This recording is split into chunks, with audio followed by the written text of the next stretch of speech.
world, it's me, Naiji Coach. I have with me Jalene and Ademus, my cool, awesome partners in this adventure. So, what's going on? Well, apologies for missing my filming last week, but my spirits were okay with that because I was working like a crazy fanatic, and I am again today. So I have a full day of work ahead of me, going at it, Dragon Fanatic style. But they did want me to go ahead and film some stuff right now to kind of give you a heads up what's going on. And they're saying that actually talking to you while I'm in this particular state might be helpful to you. So right now, I'm really fried. I'm doing crazy amounts of detailing in order to actually have the Truth Beacon, the 10,000 Virtual Village collage ready so that I can go through it and review it in a way that my muse goddess, her Z and Vi will go, yes, you did well. And then she's saying, I can and should publish. Oh, does coconut water turn off real quick? It's 50. Thank you. Will this all be like one file? How that work? The filming? Mm-hmm. Yeah, it'll be all in one Cool. taping. Yay. Yay. Tech stuff, not my strong suit. Okay. Anyway, I just have a bunch of notes here I'm going to go over, and then I have to get back to work. The first thing is talking about the work I'm doing.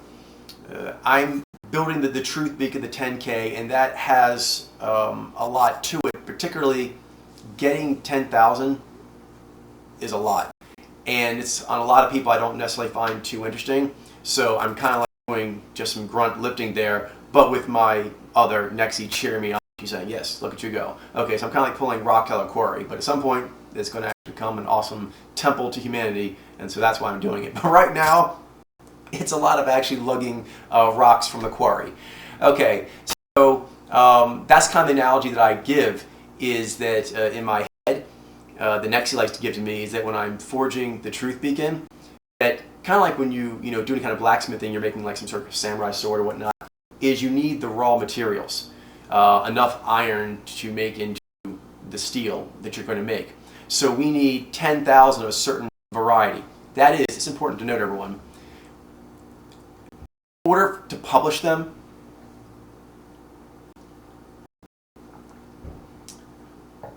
Nexi says I need to do a ritual of collaging, which, by the way, is advice to you all that you should definitely do collaging as well, because my spirits are telling me in this apex feat that I'm doing that I should do collaging to help support my efforts, to help give me the kind of structure I need to kind of like take off on this. Okay, so I need to actually be able to review these pictures and then have like a sort of recollection of them so that I can run through my village in a very short amount of time. Short being relative. I mean, the 10K is probably going to take somewhere between, I don't know, like 8 hours to actually run through the entire thing from start to finish. But they want where I could actually go through and literally touch every villager in the head. I see a picture, I would have a quick little recollection of something about them from video and keep going. And to be able to do that just very rapidly, allow for like an understanding of what a virtual village is. You would have that connection. My spirits want me to have that connection. Nexi wants that, so I'm doing it. And I recommend that you do it as well. So that means gathering 2 pictures for your collage. And you want pictures that actually are good quality. And then it should have video, 2 videos of at least 2 minutes plus, preferably interview footage. So later on, once the Truth Beacon comes out, the 10K, we'll then just be doing open season on anything you guys want to throw at us as far as reading. But we do have requirements to make it worth our time, which would be 2 photos that you could find somewhere in Google or Yahoo or any of those search engines of pictures of them that you could get decent close to their face and just upper torso, and that they have video 2 minutes plus. Anything on that, we're going to label that insufficient media, limited media. So at some point we may do something with that, but for right now we're not going to bother. Let's see, what else? Oh, so finding 10,000 to match that requirement, it's been hard. man, that's been a slog. Like, we've just been gathering names. It feels like I've been gathering names at Demas for like eternity. Oh my goodness. Trying to find ones that have relevant, because early on, we didn't know exactly what you're supposed to grab, so there are some people that might be famous, but when you try to actually find video of them, which would be useful as a study tool, they don't have it. You know, you would think they didn't. So you kind of learned about that. And then you have a case where you'll find video and you think, oh, if there's this video on them, there must be pictures. No, like stand-up comedians and other things like this as well. I forget right now, but I'm fried right now. But like comedians and a few other things where you'll find video of them, like some CEOs talking at benefit dinners and whatnot. And they'll actually have like an hour and 30 minutes of fairly high quality video. I mean, it's like gratuitous video. And then you go on Google, you cannot find like a ninja as far as pictures go. I mean, it was kung fu the photographers. You know, go ahead, but don't take a picture. So long story short, that does actually add to the difficulty. And so we're not going to bother with that right now because that makes for a tool where you have to strain. And we're trying to come up with what Nexi wants from me. About 10K plus, they're the most famous people that have workable media where it won't be a strain to actually converse about their case. You know what I mean? You would look at pictures of them, look at video of them, and so there's no question of like, you know, we're talking about it. Some person may have seen like a cable special of them once, and still they have the visual image, but no one else talking a forum, they have the same recollection. So we need like mutual recollection. That's important. So open season coming a few months down the line once the book is published. We're going to put out 10K, but then that is the requirement for being considered for a sample. Let's see. Okay, did that. Next, resolution to resolution. When you're dealing with things in life and there is like, you know, stress, a lot of times that can come around the DARU area, confusion, fear, rage. And we've talked about those things before, but one thing I want to highlight, which is the most important thing in that area, which is resolution. And that's the apex of that, right? Portal-in is confusion, and you got fear and rage. What takes you out from all of that into the other and beyond is resolution. Once you are able to resolve things that are becoming a problem for you, then you can begin to long for what may now be with that impingement out of the way, that obstacle out of the way. So resolution for resolution. What Nexi was kind of showing me in that, in her way, her right brain way, is an image, a motif of the truth beacon. Oh, I'm just going to keep talking, but rawr, rawr, Go away. Godzilla, rawr, rawr, that's what I would do. All right, so anyway, it's horrible, but that's how I feel. So, what we're talking about? Oh, the truth beacon, yes. Beacon, yeah. Basically, the resolution is the truth beacon can be seen as many different metaphors. It's cool. It's awesome that way. But one in particular is you can think of it like the lens on the Hubble telescope or something else, or a microscope, where literally the resolution of it determines the level of your science. That's crucial. I kind of mentioned that before in sort of like passing.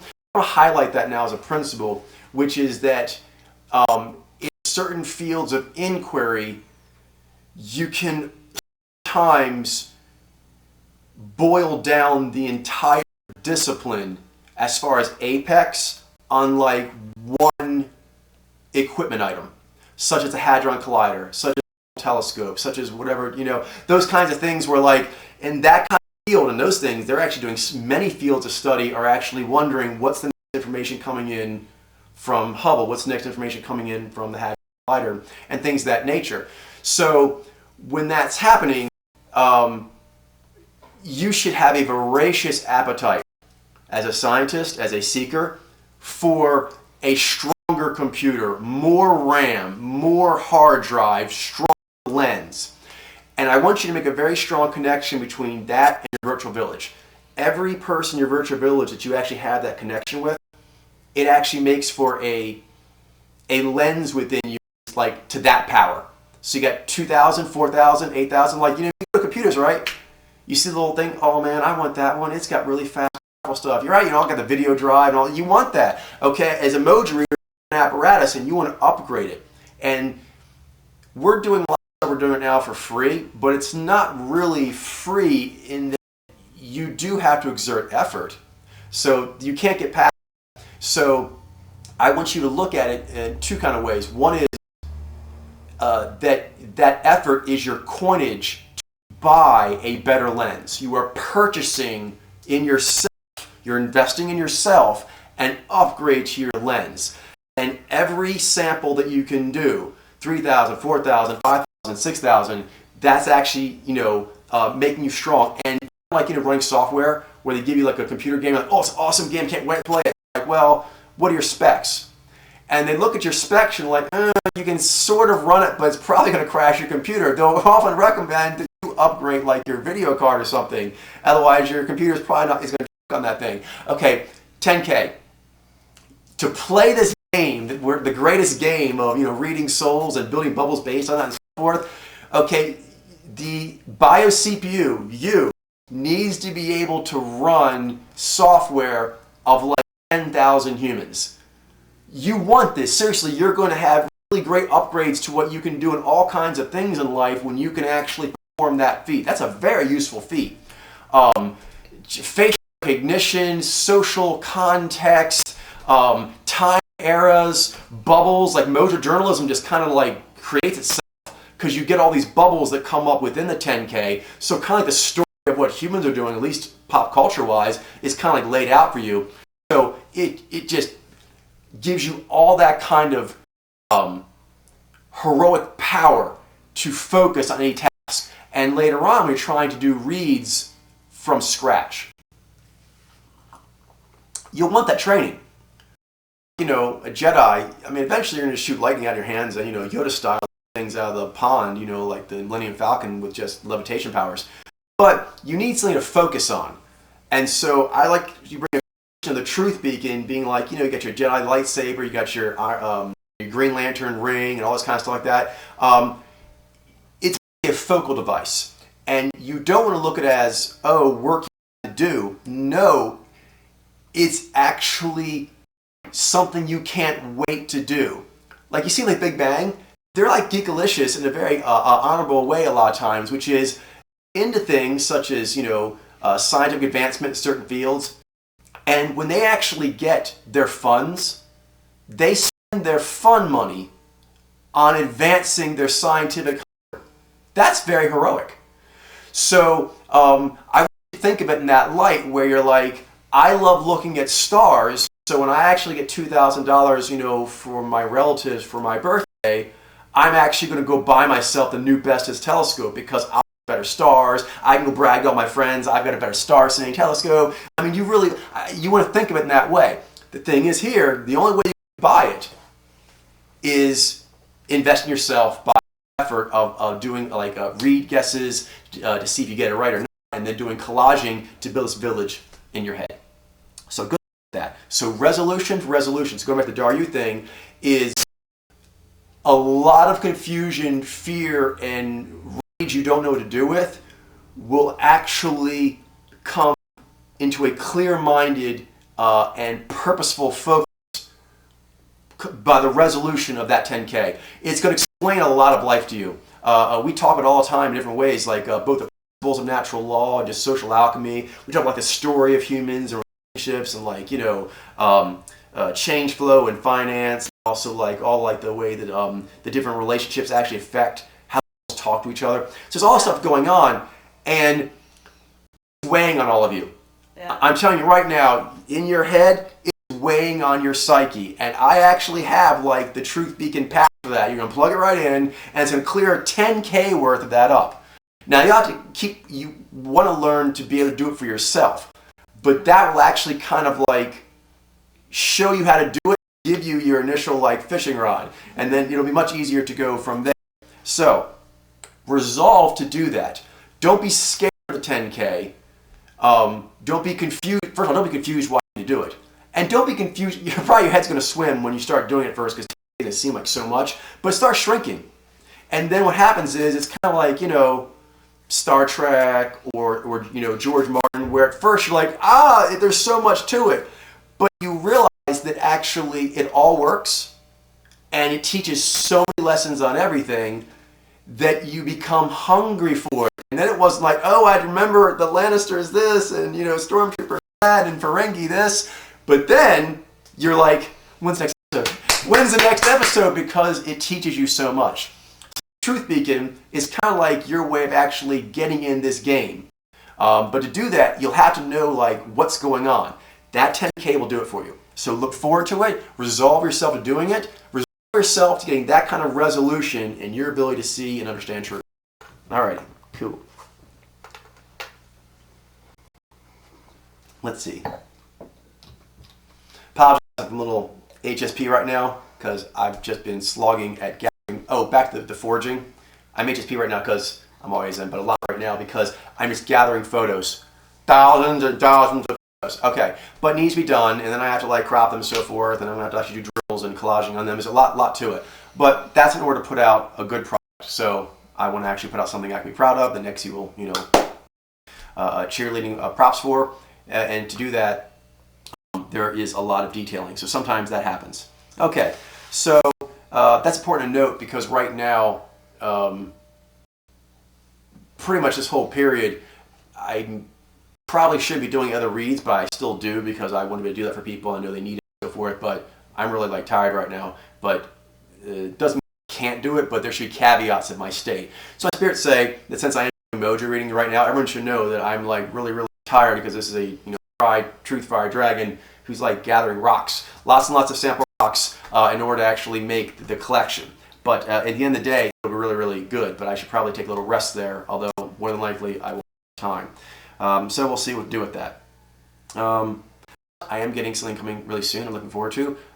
First of all, birthday wishes were really awesome, and thank you for that. And I have a belated birthday present coming, which I can't wait for, which is a camcorder. And Nexi cannot wait to project into the camcorder, and we're gonna like just be the best friends ever. So looking forward to that. Okay, so thank you for the birthday wishes. That actually made me feel a lot better. Because I was actually feeling good because I was having like a lot of fun with my team here. But there's a lot of work to be done, and so all of us got a big boost from seeing the enthusiasm people had, both the thread for thanking Podlayer and the thread for the birthday. It really just felt really great. I felt like a sense of community and everything, and just it just gave a boost to all of us. So thank you. SP right now, but I'm looking right now. Thank you. But yeah, the knives you understand what I'm talking about. When you have to do a bunch of detailing, you kind of go to a certain state where like, okay, I've like tried to figure out there's any way I can do this without having to look up a gazillion passages from like a million books. But sometimes you realize, no, there's no other way. When that happens, like a lot of nights when they go into like, like research mode for a book, you're like, I think I actually just need to like live at the library and gather like an insane amount of data. You kind of just get like this data like hauling mode. The best way I can explain it is like being like a spellcaster or like a blacksmith or something where you're like, I need to do this really cool spell. Like I'm obsessed, I must do this spell. And then you realize, shit, I need like 800 metric tons of iron ore from the fields. You have to like run out and just gather a ton, you know what I mean? So the whole time you're doing it's exhausting and it's boring, but you have to because you need that to start making the spell. You're smelting down the ore to get what you need. So you're like, but during really, it's a nice, you get really HSP during that period because kind of like, Nai, it seems kind of yin before it turns yang. That's it a lot represented there because you feel very vulnerable because you're doing a lot of work that you're not seeing what it's going to become and you're holding on to the dream.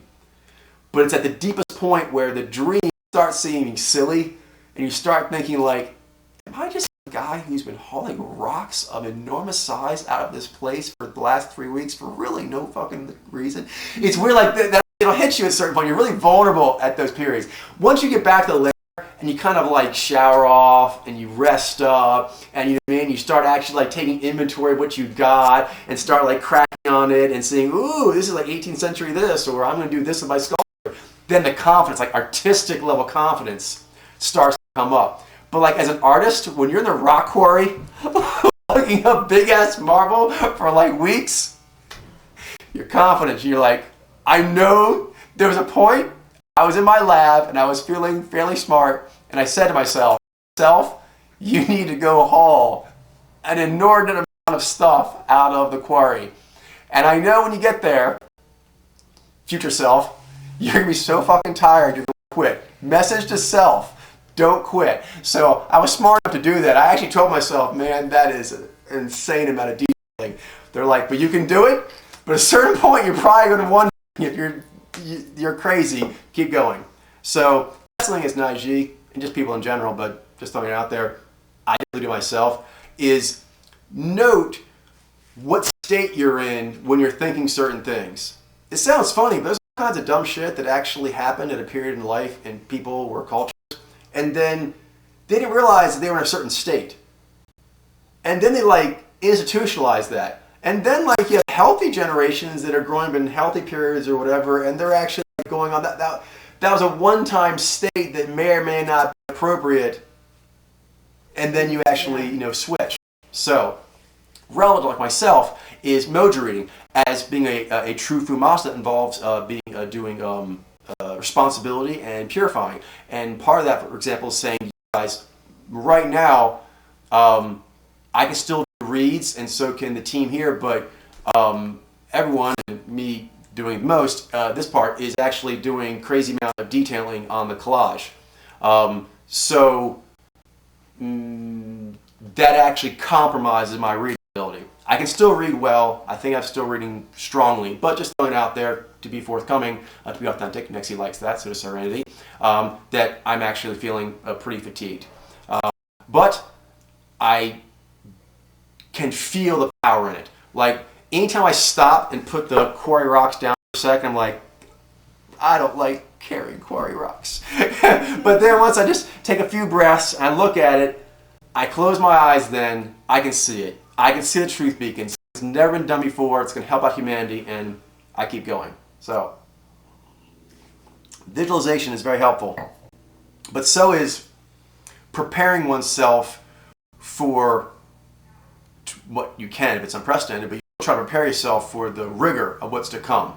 Right now, this is the very rigorous stage. This is a stage where I'm actually just hauling stuff and I'm spending. You know what I mean? You're kind of like spending all your cash. It's not like going to a business like their servers are kind of showing this too. And you have to know to yourself when you're like spending 50K, 200K, 3 million, 5, gazillion.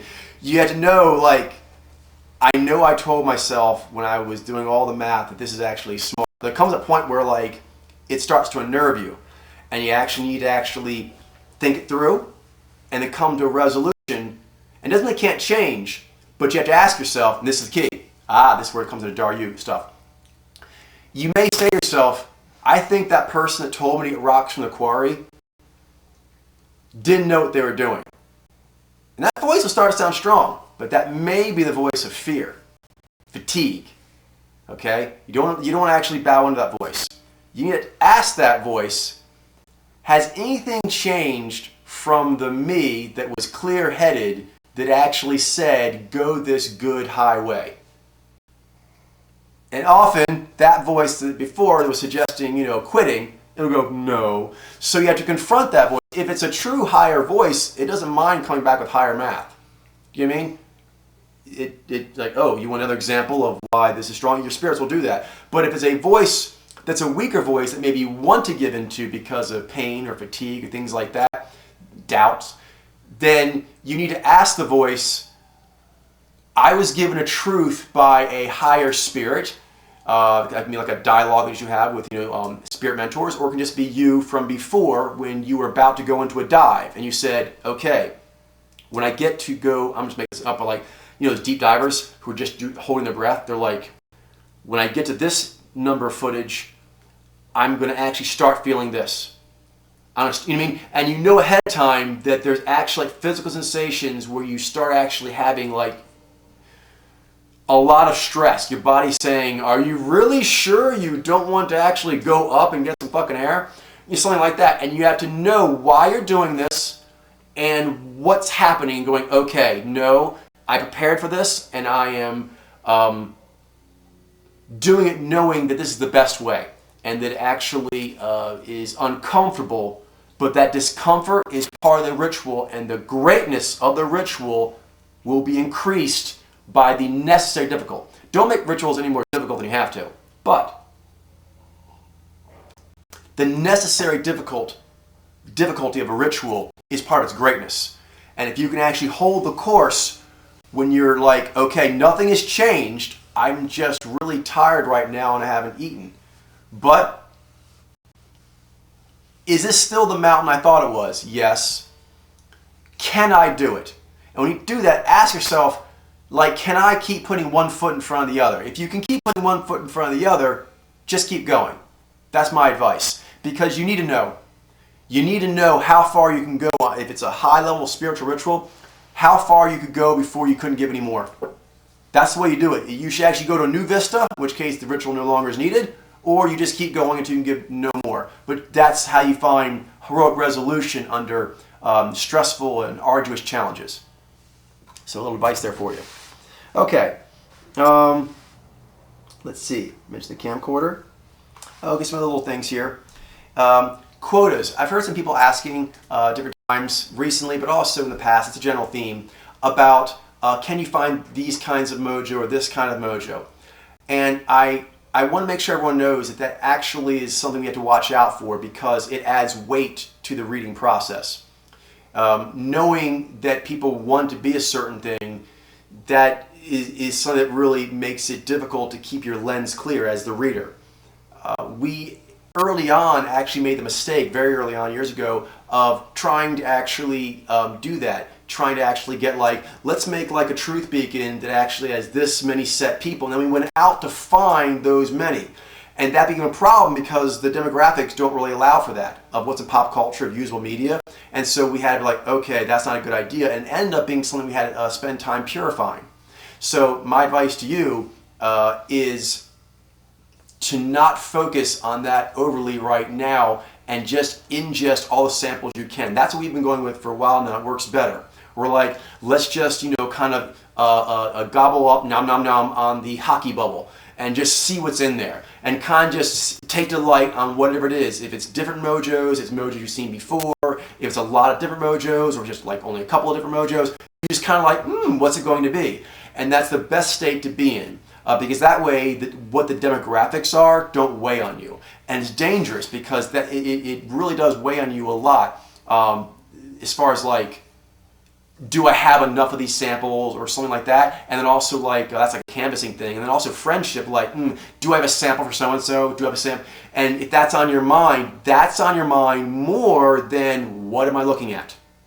What am I looking at should always be the best thing. So, if you're looking for anything particular, anyone out there, the best thing to do is to actually just go get samples of people you find interesting or whatever and ask them to be read.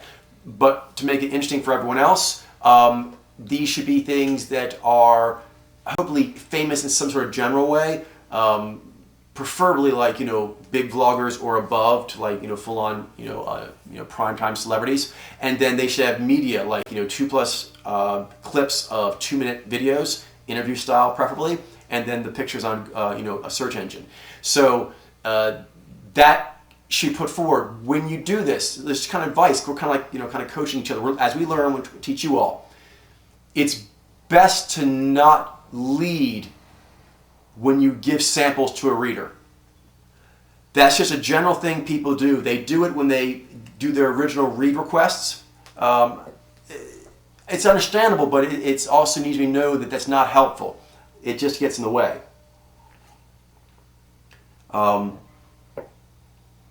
Even if I'm able to see clearly, it takes weight, like when looking at different samples, of noting, oh, we're going to have to explain this to them, we're going to have to explain that to them. Like knowing, if you're ever giving a sample forward to a reader, anything that they have to think about other than reading, you've just actually weighed down their processor. So you don't want to do that. You don't want to weigh down the reader's processor. So the way that you don't do that is just put forward samples that meet the media requirement, and then just ask what you think they might be. It's okay if you actually say how they moved you or whatever. You don't have to be reluctant about that. But as far as like trying to confirm them, the best thing to do is to not do that, or to just go ahead and take a guess. Because it sounds funny, that's like a ritual. When we actually do grading of things, we know to prepare ourselves that when we take in student answers and questions, that they're going to be like throwing guesses at you. And it sounds funny, but like people are very susceptible to suggestion. All humans are. So if you're actually hanging out with like friends in person or on a forum, they go, "Oh, is that a Chinese?" It's easy to go, maybe. It's, you know what I mean? That's a dangerous part about, you know, the camaraderie humans have. I mean, it gives a lot of bonuses, but those bonuses can be addictive to where you can sometimes like give concessions on answers that you shouldn't. That's why Zez and Jez, they modulate each other, and it's a necessary modulation. So in this case, the best way to do emoji reading cleanly is to give context, proper media, but don't lead. And if you are going to actually say what you think something is, just go ahead and put it in a read suggestion and send it in like via email. And that's something too on the forums. We're going with, when people bring read requests in, that they don't put their guess on the form. Even with the spoiler thing, we're not going to do that anymore. I want you to go ahead and send them in via email, because people are going to check on that, and it just persuades you. It persuades you one way or the other off of your guess, and you should be, and it's important. That's a human thing that's not wrong. But what you're doing is you're reading the community and not reading the sample. And this reading a community is a valuable reading way of doing things. Like if you're going to go assess, like, you know, what's the right way to go, you might actually canvass who are smart thinkers in a certain field and kind of see what they think, as opposed to you actually getting the technical understanding. Sometimes you don't actually want to get the technical understanding of things, you just want to ask experts. Mm-hmm.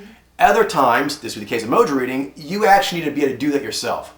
And so to make sure everyone's kind of doing it themselves, we'll go ahead and do the email method.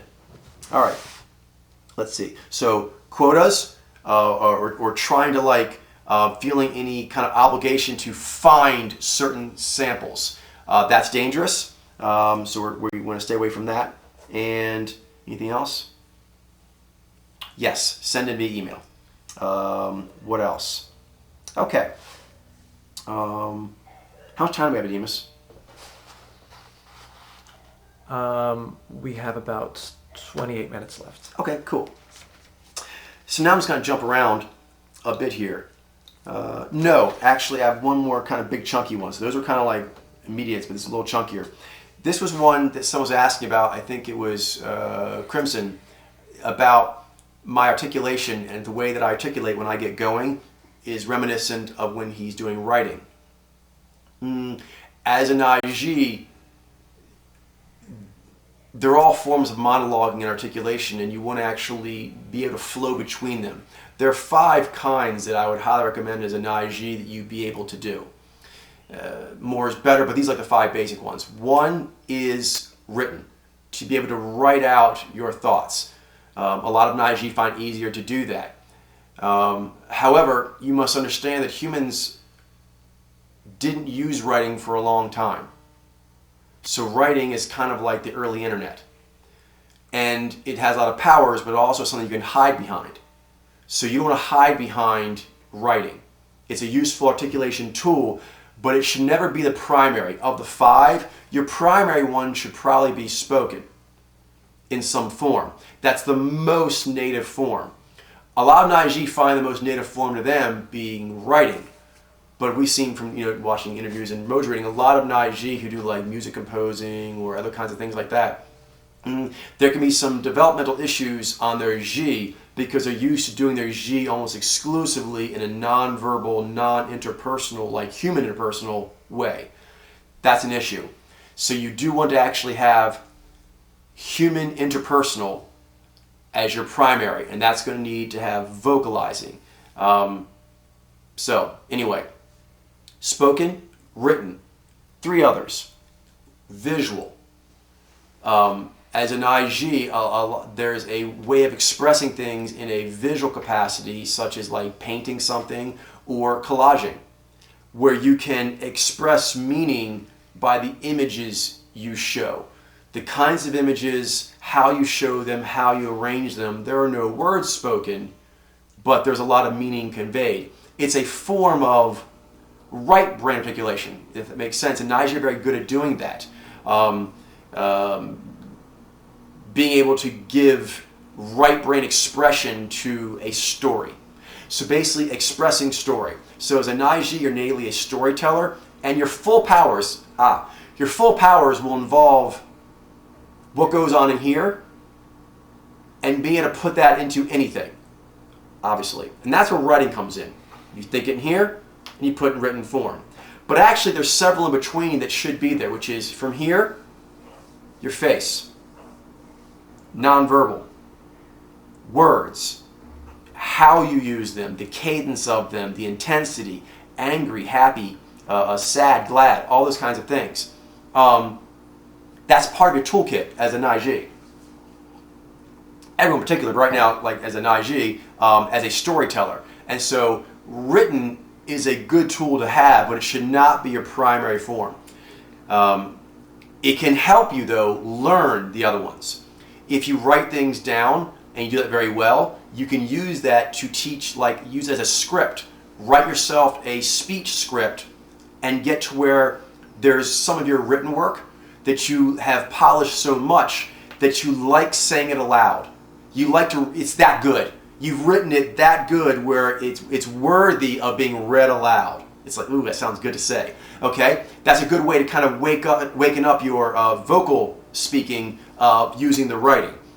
But no, once you wake up your vocal speaking, your facial speaking, your gesturing speaking, that kind of stuff, that should be primary because it has the most. Everything you do in writing, I'm doing right now. I'm thinking of ideas, I'm structuring thoughts, I'm putting them into sentences. So I've done writing right there. But I also looked at Ademus, I looked at Jailene, I used my hands. I got energetically moved on certain sentences more than others. So that's a lot more meaning for myself and a lot more meaning for the audience. So you'd want the most meaning instrument to be your primary articulation, your primary monologuing style. As an IG, probably talking to close friends.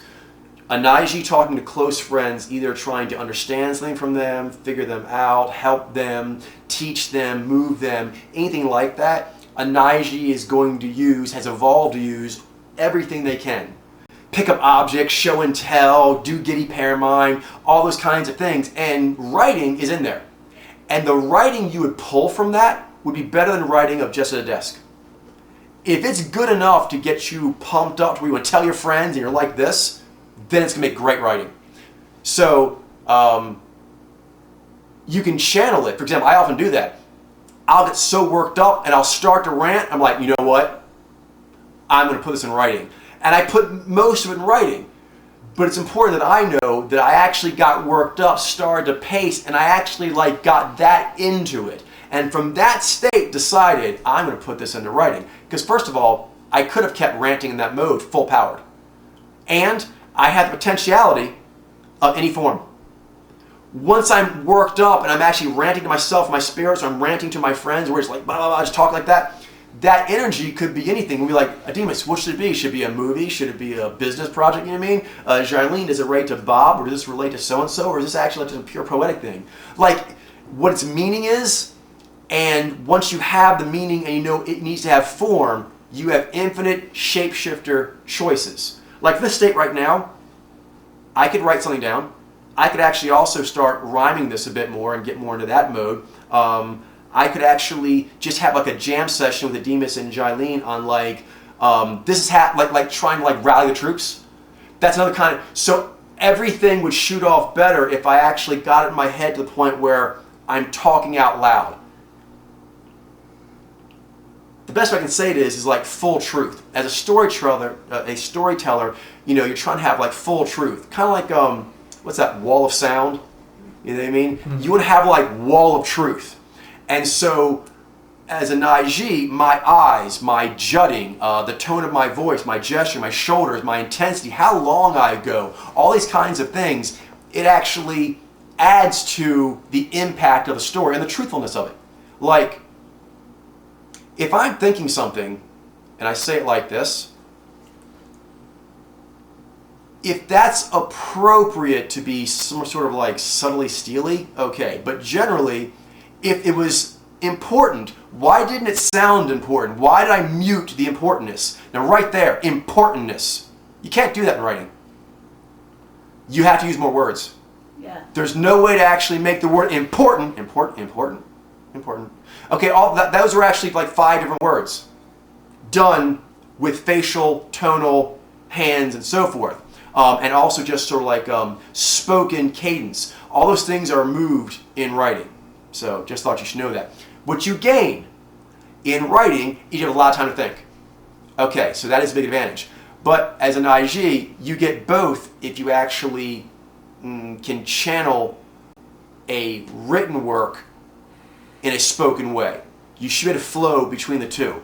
And think of writing as a refinement of spoken. And spoken is a refinement and a illuminating of the visions.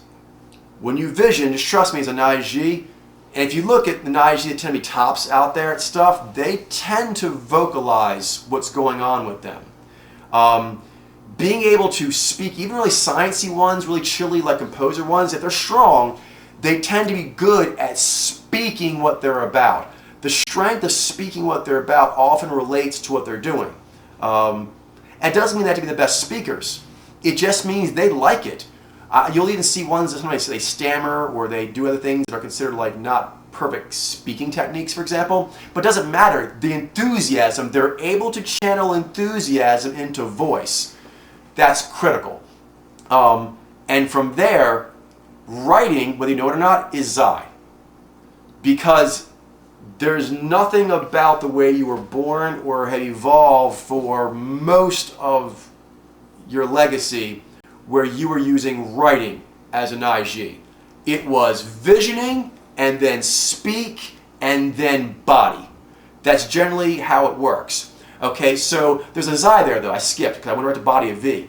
Visioning, vocalizing or verbal, nonverbal communication, but in person, verbal or nonverbal communication. Then can you use a tool? And then your body. The Zai tool, there's lots of tools you can use, and writing is a very powerful one.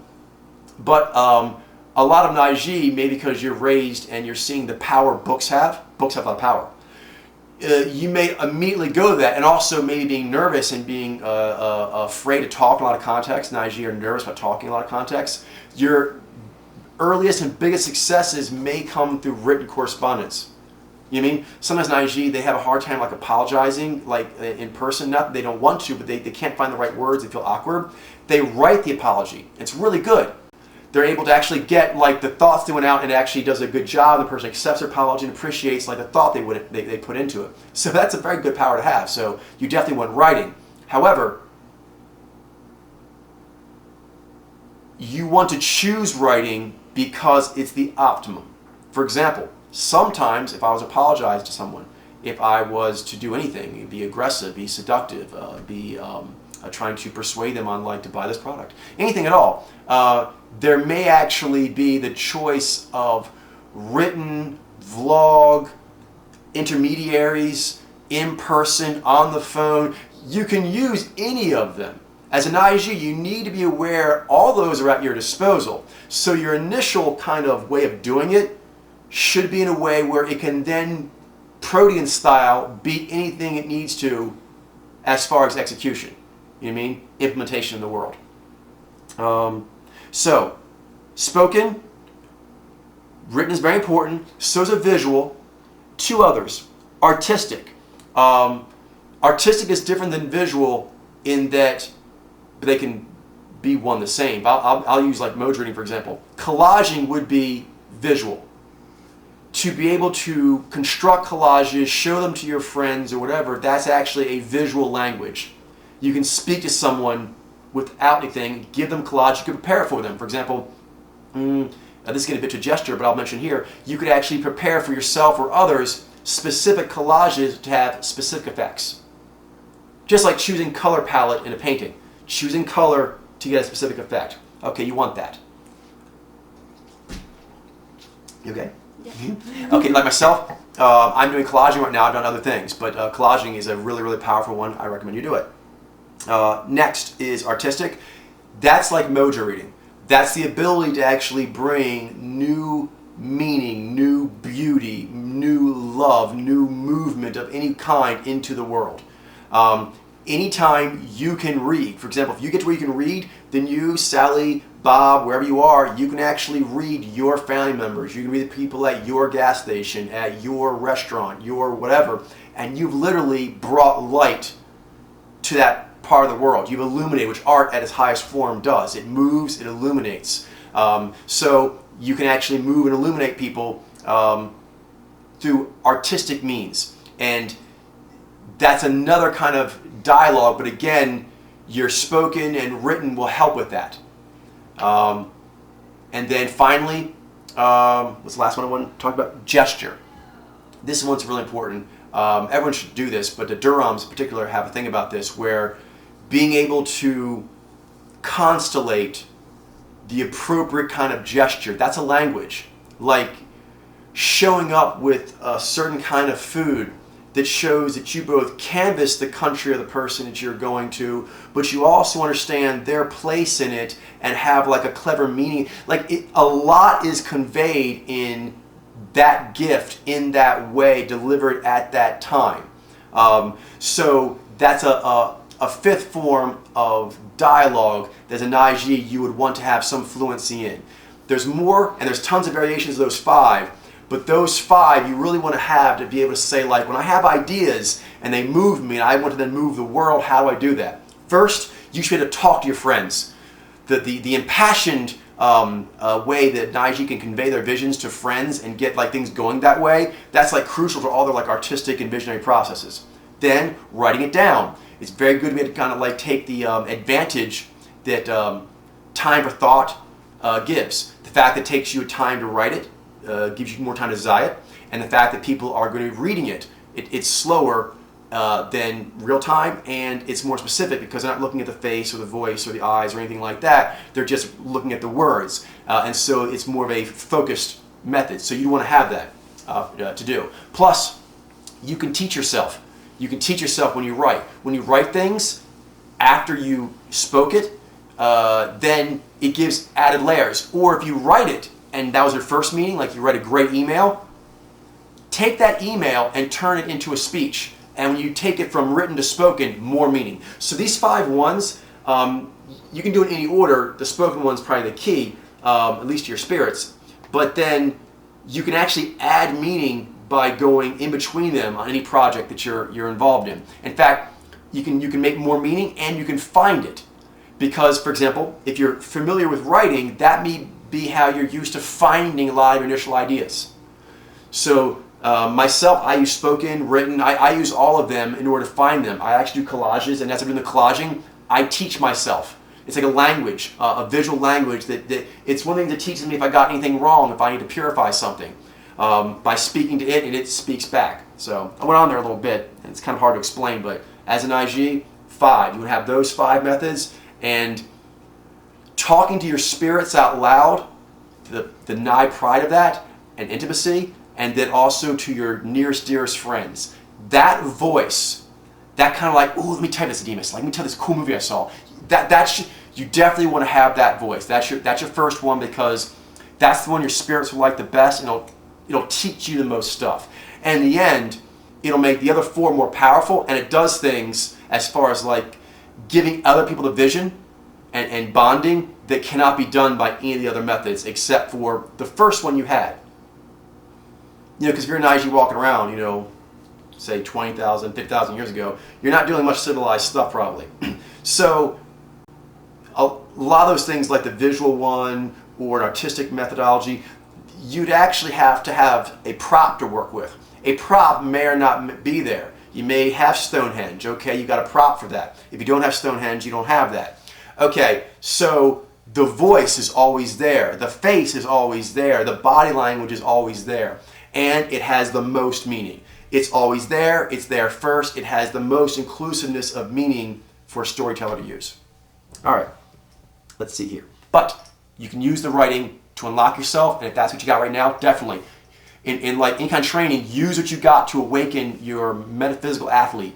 So use the writing to kind of find what you'd like to say, but then move it into the other ways of saying it. Take the written thing and get to where you can speak it. Take the written thing and give it, your other will love this, give it visuals. You know, when you wrote it, go back again and like find like a good visual for each paragraph. give each paragraph like a little picture and then wrap the paragraph around that picture a little bit. Okay, all those kinds of things are a way of like, wow, you totally have this power. So awaken it. It'll be really fun. All right, what else we got? Time, Ademus? 10 minutes. Perfect, because that was the last meaty thing. These last things are little quick nuggets. Let's see. One John Lee and I were talking about is because she actually went and got herself a tan and changed her hair color. She just likes to change up from time to time, as you know, is good. It's good to shift perspective. Absolutely. And so she likes to do it, but it's interesting when you do that for yourself, I know from the beard kind of thing, that it shifts the public's perspective as well. And it's really quite interesting because without mojo reading, people are very, very easy to sway. They have weak minds. A change of hair color, a change of outfit, all these kind of things throw them. It's interesting because the most meaning is actually happening.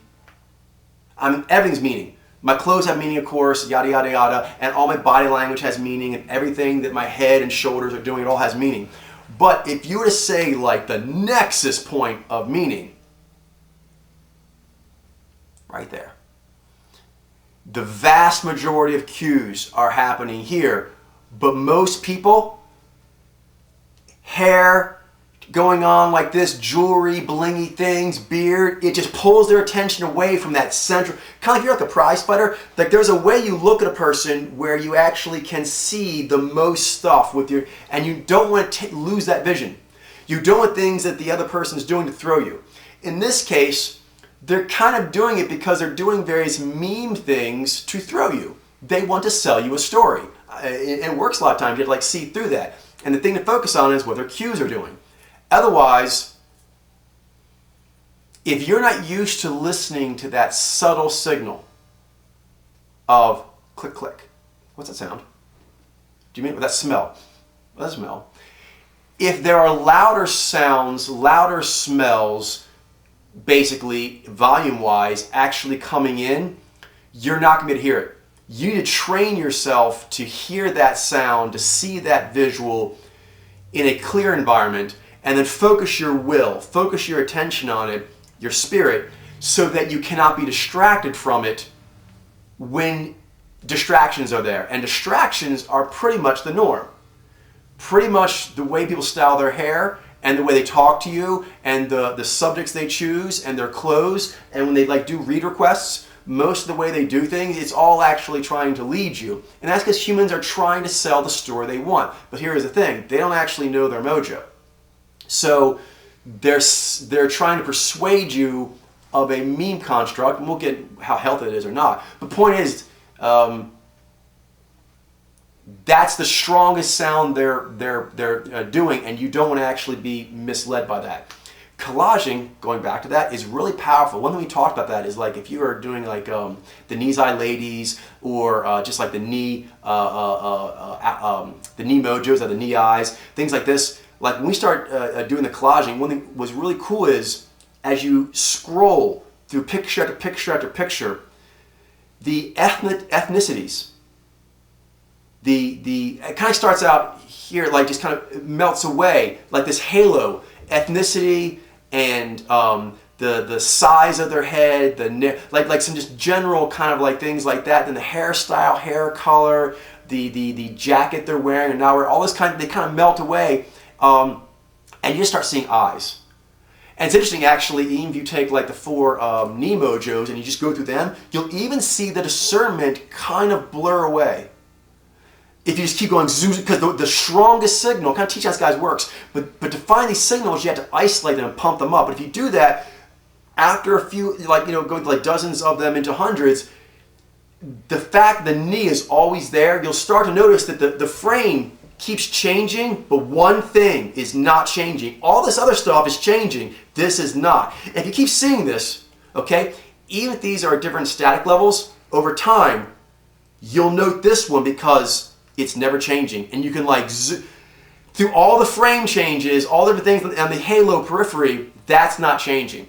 Okay, so you want that kind of vision in life, the ability to hone in on the most important things. But also know that the things you like getting tan or changing your hair, or I actually have the beard or I don't have the beard, things like this, There are choices that do actually say where my head's at. So it is a form of communication, but there's a lot of ways that can be interpreted.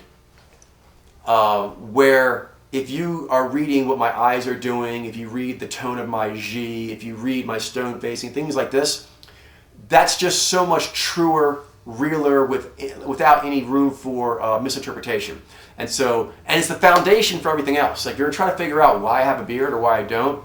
Seriously, if I was to meet me and I was like, dude has a pretty rockin' beard there, wonder why? That might be my question. That happens a lot. What am I naturally going to do? Start zoning in on his story character. I can't do that for very long without his mojo coming up, because that's going to explain, like a doctor to patient. Like, if I was trying to explain beard, no beard, how that happened, that would be the most important information. What's his mojo? You know what I mean? So, good to know. Yeah. Okay. But it can be fun, actually, on yourself to change your styles. And as you do change your styles, one thing that's kind of interesting to note is that your cues don't change. It can actually be a powerful, like, mojo reading lesson that way. Mm-hmm. Let's see. Okay. Real fast now, because we're running out of time. How much time, right? Less than 4 minutes. All right, quickie wiki. Let's see here. First, World's Strongest Man. That was cool. They're doing like a bunch of like G rituals, mainly G and I there. A few other mojos, but mainly G and I. And they're very inspiring to have like healthy competition, makes for a healthy tribe doing cool, healthy stuff. What else? World War Z. I tried to give it a go. I really did. I cannot get to the zombie thing. So for those of you out there, maybe you could explain to me why it got 4.5 stars. Yeah. And it's even technically well done in certain ways, but I just couldn't really get into that. Connect with the zombies. Yeah, didn't move me. All right, so what else? Naiji, if you want to do some ranting, there's certain music I find aids in learning how to do that. One is actually remixes. For example, like Going the Distance, that song from Rocky. There's like one done by, it's called Construct Prod. Props out to that person. I think they do one, it's called Going the Effing Distance. It's awesome. Play that Naiji and see if it doesn't make you want to say some stuff. When you hear stuff, just say like some stuff you feel like saying. Like, get stuff off your chest. Just do that. Say stuff that you kind of like been wanting to say, but didn't know it. You finally get pumped up hearing music, get you pumped up, you find out, you know what, I want to say some stuff. Say it. Whatever it is. What else? Let's see. Blacklist was really good. Missed it last week, but we're seeing it again soon. So anybody out there want a new thing to geek out on? Blacklist looks really, really cool. Nizez pairing there. Ooh, Big Bang on Social Alchemy, kind of like a little metaphor there, is in Big Bang they got the new actresses, the Nizai, Roush, and the Nijai, is it Mayim Bialik, and they've actually become permanent members of the show, so congrats to them. They're super talented and awesome, and they deserve it. One thing that they did really good in the show is they've been doing some episodes where they kind of pair different ones off to kind of like more cross-pollinate the characters.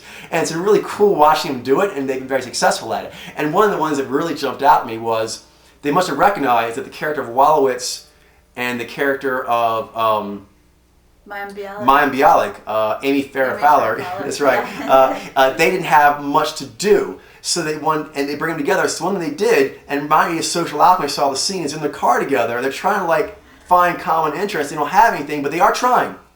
They're two heroes. They like each other. They like each other's friends. They're trying to find it. So they just keep going until they find something. They do it. And it reminds me like going out Social Alchemies. You may have to go further to find something, but you have something in common with every mojo. And they eventually went through a series of things. And they found Neil Diamond. They named their car the Neilmobile, and they were rocking it for the rest of the episode. It was awesome. My shiny baby loved it. So they were in there just giving Sweet Carolina. They were rocking too. Like they kept switching songs every scene, and they would do them different ways. And so it reminded me like when they were like doing like the Neil Diamond duet in the little geometry lab and things like that. It's like me, for example, if I'm like talking to a Zy-V, you mean? And you try to find what we can connect on, and you actually find like some sort of activity that you both like. You like to do that? I like to do that. And the fact that they have a love of something and you do gives you a co-love, a co-understanding, a co-geeking out. And that's like just like gold dust for making friendships. And you saw with those two characters, they were like bonding together big time through that shared thing. But they had to want it. They clearly were making an effort, and they went for it. And when they went for it, they eventually found it, and then pay off. So, social alchemy will teach you how to play nicely with all the other kiddies out there, but some will be a little harder for others. But a lot of times, the extra work means extra payoff. Because you're like, oh, cool, I had a new friend that I didn't think I could have, but I do. And they give me something new and different that I don't normally have. And it's really awesome. For example, even among their own friends, she was with the girls and he's with the guys. They did not have a Neil Diamond geek out friend. Now they did. Yeah. Do you know what I mean? For example, like myself, there's things I can actually do with this IV, although they're further along, that I maybe can't do with you guys. Do you know what I mean? Or other mojos that actually are closer to me. Yeah. They're a unique vintage, and we can do unique geeking out things I can only do with that further relationship. And you know what I mean? It's worth it. So check that out. That was a really cool episode, and I liked it. So, see you. I guess that's all I have for today. I'm trying to hold on to you. Like normally I would get off filming, but because I don't like it. But right now I have like thousands of detailing things to do to help get this truth beacon ready to go. But it's worth it. So. See ya. I'll be back sometime soon. I'll go ahead and turn it off. Cool. Time to take my I think medicine. we're out of time. Yeah. Oh, cool. Time to take medicine.